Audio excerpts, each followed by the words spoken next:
Hello बच्चों, कैसे हो आप सभी। आशा करती हूँ आप सभी स्वस्थ होंगे। चलिए आज की वर्कशीट शुरू करते हैं बेटा। आज डेट है 29 अक्टूबर 2021 और डीआई द्वारा दी गई वर्कशीट नंबर 100 हम वर्कशीट करेंगे जो मैथ सब्जेक्ट की है क्लास 3 के लिए।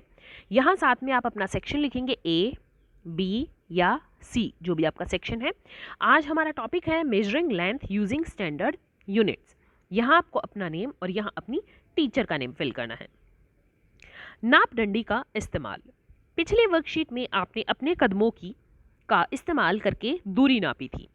इस खेल में आपने देखा कि एक जैसी दूरी के लिए भी आपके व आपके मम्मी या पापा के कदमों की संख्या अलग अलग आई थी।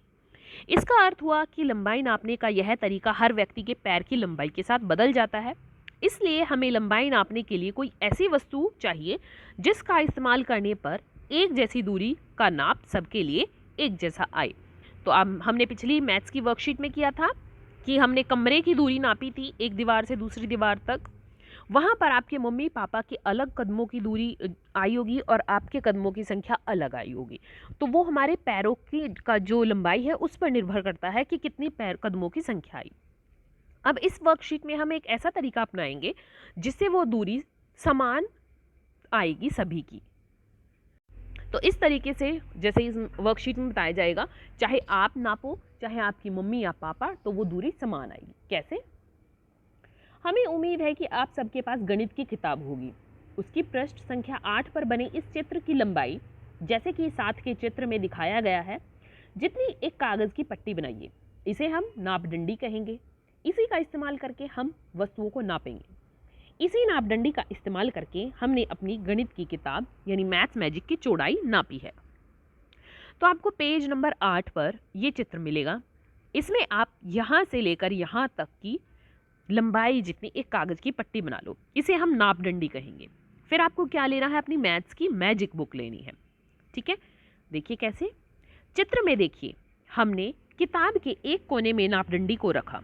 जहां नापदंडी खत्म हो रही है वहां पेंसिल से निशान लगाया गया और नापदंडी उठाकर फिर से उसी निशान पर रखी गई। उससे आगे पूरी नापदंडी नहीं आएगी, पर थोड़ी जगह अभी बाकी है। तो इस तरह किताब की चौड़ाई हुई 2 नापदंडी से ज्यादा। किताब की चौड़ाई 2 नापदंडी से ज्यादा। देखिए कैसे। हमने ये नापदंडी बना ली, यहाँ एक कोने से नापदंडी रखी, फिर उसको रखो, यहाँ खत्म हो गई, यहाँ पेंसिल से निशान लगाओ, फिर यहाँ इस नापदंडी को उठाकर यहाँ रखो, तो यहाँ तक जैसे ही नापदंडी आई। अब ये पूरी किताब नहीं हुई, बच गई। तो क्या है? ये 2 नापदंडी से ज्यादा किताब की चौड़ाई है। आगे देखते हैं। आज आप नीचे दी गई वस्तुओं की लंबाई नापदंडी से नापकर बताइए। गणित का जादू किताब की लंबाई। तो यहाँ पर आपको अपनी गणित की किताब लेनी है और इसकी लंबाई नापनी है। एक नापदंडी, 2 नापदंडी, 2 नापदंडी से ज़्यादा, कितनी लंबाई है वो आपको खुद देखनी है नापदंडी से नापकर।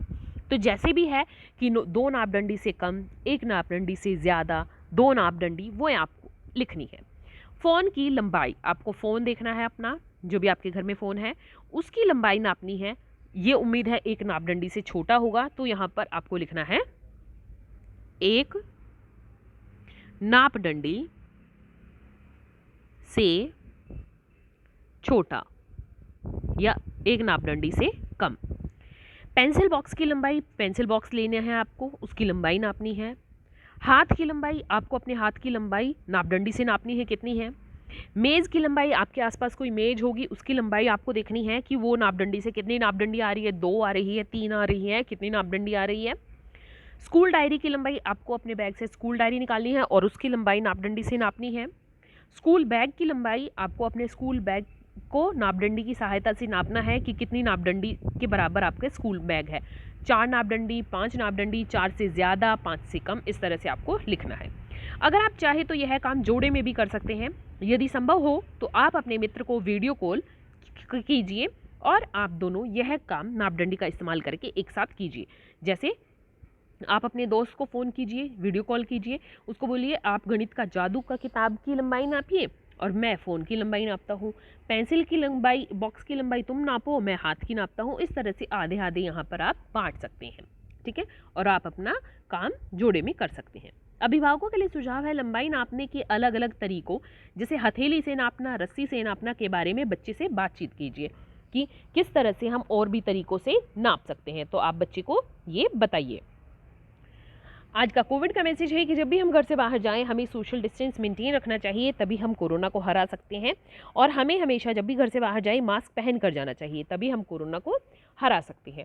आज की वर्कशीट यहीं पर खत्म होती है बेटा, फिर मिलते हैं एक नई वर्कशीट के साथ। तब तक के लिए अपना ध्यान रखना। धन्यवाद।